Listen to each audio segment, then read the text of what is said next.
What's up, you guys? It's me from Team Tech Reviews, back in another video. So today I'm going to be recording on my iPhone 13 Pro Max since my microphone is currently charging on my main camera, and I don't really feel like plugging in other cameras or microphones to do this. Say hello to my cat. Making it very hard to record this segment real quick. But today's video is going to be shot and edited on iPhone 13 Pro Max, shooting in ProRes, and I got the Apple Watch Series 7 and the Fitbit Sense in 2022. And I just wanted to go over the metrics and see how Fitbit stands up in 2022, since I haven't really seen any updated videos. And this is an update to the latest firmware, and I bought this used because I don't want to spend another $300 on this thing. But I wanted something to track my sleep at night, although I do use the Google Nest 2nd generation, which has been tracking my sleep surprisingly fine. I'll probably make a video about the Google Nest Hub's 2nd generation's sleep tracking. It seems like it's pretty accurate, actually, compared to my Apple Watch and whatnot.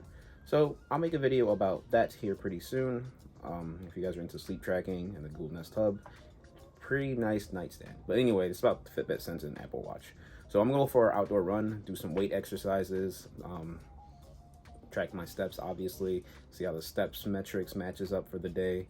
I did wear it last night, both watches, but that Fitbit fell off because I had a smaller watch band. I bought it used and it came with smaller watch bands, and they just didn't work. So it kind of fell off during my sleep, but it still says I slept almost the same amount my Apple Watch tracked. I don't know how it did that when it fell off my wrist in the middle of the night. I don't know when it fell off, but nonetheless, I'll come back with more metrics on sleep, actually having the Fitbit on along with the Apple Watch to compare statistics and data on that.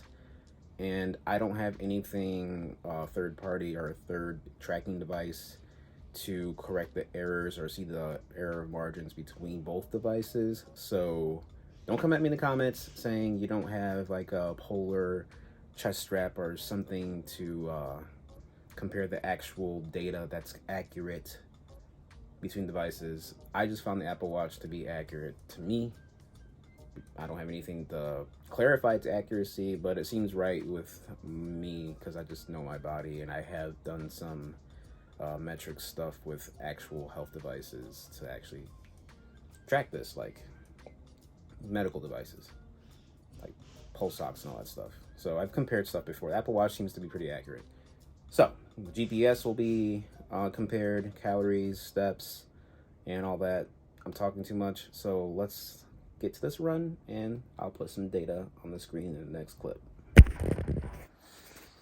Now in this test, I was a little late. The heart rate, right now is 90. I just came up the stairs, and I'm still post-exercise tired. And over here we have 93. Bear in mind, I just missed it, but not too long ago, it was sitting at 110 for a while this was sitting at 75-80. So the heart rate sensor, again, on the Fitbit is very slow to respond to decreases and increases in heart rate intervals. Still nice, though. I like this watch face because it's reminiscent of the exercise rings. So instead of stand, hold on, there we go. So instead of stand and exercise and calories, we have calories, distance, and steps rings. So yeah, this is a quick update. I'm sure I probably talked about fitness metrics. So the fitness results with the Fitbit and the Apple Watch vary. They're pretty much the same when it comes to that 4.5 mile run. The average heart rate was about the same, a little off in some metrics, but all the same.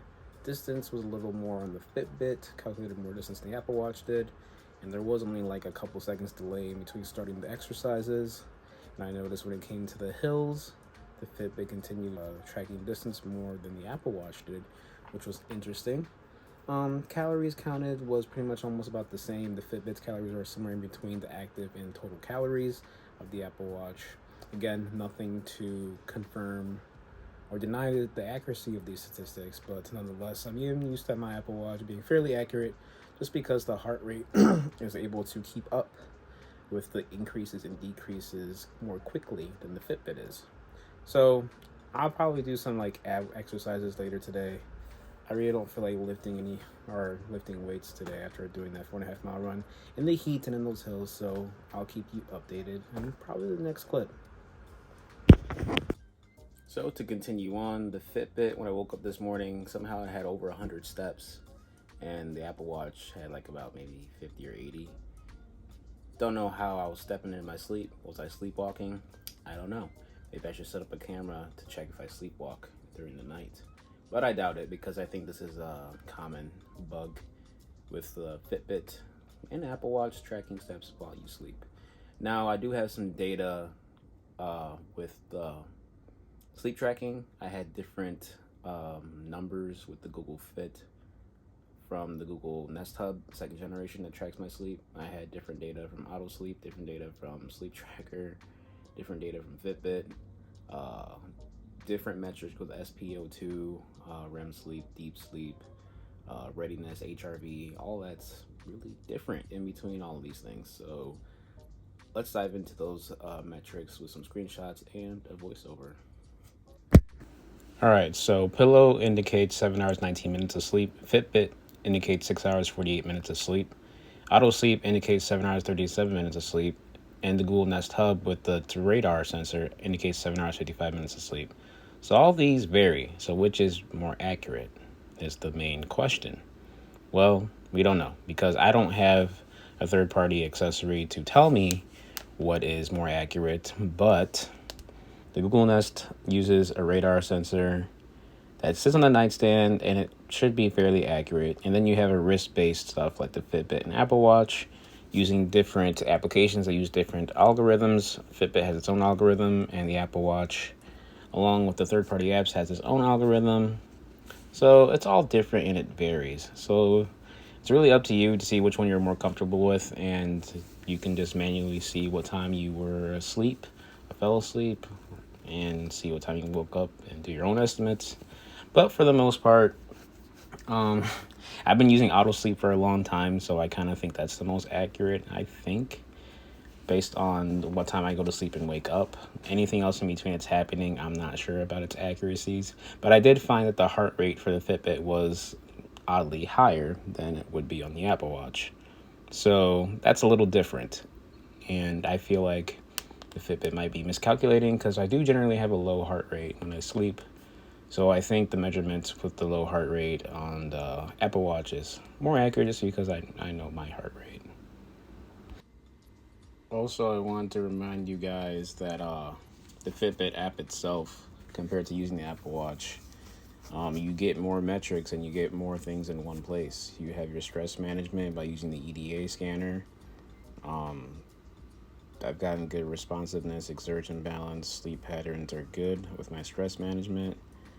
I've done a couple of reflections, no EDA indications at all, which would be the way it measures stress through your sweat and your skin. No baseline temperature yet, because I need one more night of wearing this. Mindfulness sessions. Just being mindful. Health metrics. You get your breathing rate here, your heart rate variability, your skin temperature fluctuations, your blood oxygen. And I think you still have to wear the SpO2 clock tracker. So I just switch the Fitbit clock face to the SpO2 when I go to sleep. A little tedious, but not a big deal, because the app is finally updated to where the clock face changing isn't as tedious or slow. Get your live heart rate here. Again, I think my heart rate is higher than it should be on the Fitbit devices. The Apple Watch usually fairly has it at a lower heart rate, which is funny because Fitbit can't pick up heart rate indications that are higher, like sudden ones. You get your sleep score here, 79 points. Get your bedtime, wake time. You get a quick little summary here. Get your calories tracking, weight loss tracking, live water.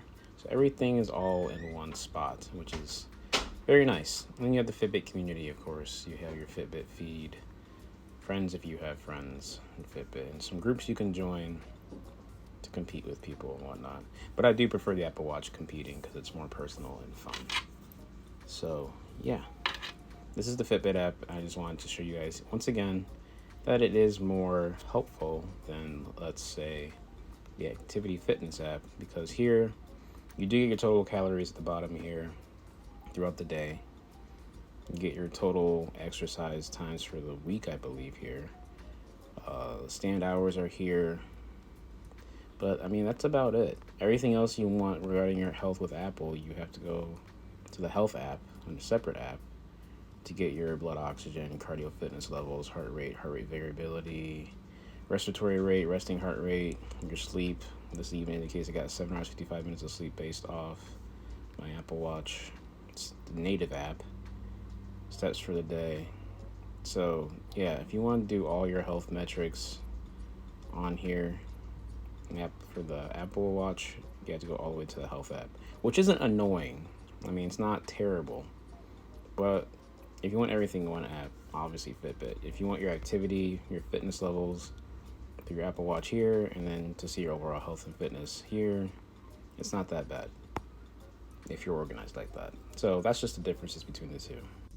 And quick update here, I've had the Apple Watch off, or the Fitbit off the charger and using it as my main device just for today.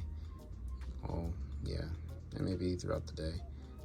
But yeah, I got this little watch face that I like, 94% and lost 6% battery since this morning. And that's always on display, and max brightness on display, so that's not too bad so far.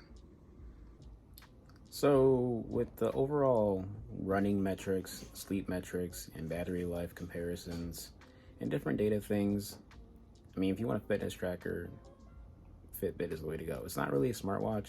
Maybe more of a smartwatch if you have an Android device, since you can actually like answer calls and take text messages and have your assistant create texts and take calls, then yeah. But with the Fitbit and the iPhone, you can't take calls or texts. I don't think you can even do quick replies because iOS and its walls. So you have that to keep in mind. But if you want a fitness tracker / smartwatch-ish type of thing with the iPhone, this is great. I mean, its measurements are a little off compared to the Apple Watch, but not by much for it to be like absolutely terrible, completely game deal breaker. But nonetheless, heart rate measurements are about the same. Fitbit kind of lags behind when it comes to accuracy, just by a little bit, but not too much to be completely unhappy with it unless you're a diehard fitness fanatic. But other than that, Fitbit Sense in 2022, is it worth $300? If you have an iPhone, probably not, since the Apple Watch is not that much more expensive than the Fitbit Sense. Fitbit Versa 3 is on sale for $169. For that price, I think it's worth it. But $300 for Fitbit Sense, it's not worth it if you own an iPhone, because you can just get an Apple Watch and get similar metrics and just go through the activity app and the health app. And then you have some third-party apps to give you the same measurements that Fitbit would kind of give you when it comes to like readiness scores and HRVs and SpO2s and different stages of sleep. There's third-party apps on the iPhone that can give you the same measurements as the Fitbit. And they're one-time payments because, need I mention, Fitbit Premium is $10 a month in order to see all your sleep data. For iPhone, all of it's free unless you get the third-party apps, but those are just one-time payments, and you don't really have to pay any subscriptions unless it's like Pillow or Sleep Watcher. But Auto Sleep was a one-time payment for me, and I'm pretty happy with it and its results. And with the Google Nest Hub sleep tracking, I think it's okay. I mean, it's using radar sensors to detect sleep. It can be thrown off by awkward movements, but nonetheless, I think that's pretty okay. So, I mean, these are all different things just to make our lives convenient. None of them are perfect. Not all of them are accurate, but do what I guess gives you that placebo effect and makes you feel good about yourself with the metrics, because they're just good estimates, but they're not exact measurements. So that's it from me. Shot an iPhone 13 Pro Max, edited an iPhone 13 Pro Max using LumaFusion. I think I made a video discussing how you could use that, so it's somewhere in my channel. I'll try to link it above. I haven't really mastered that part yet, and I've been doing this for about 2 years, so I should probably get on that. All right, stay safe, take care, peace.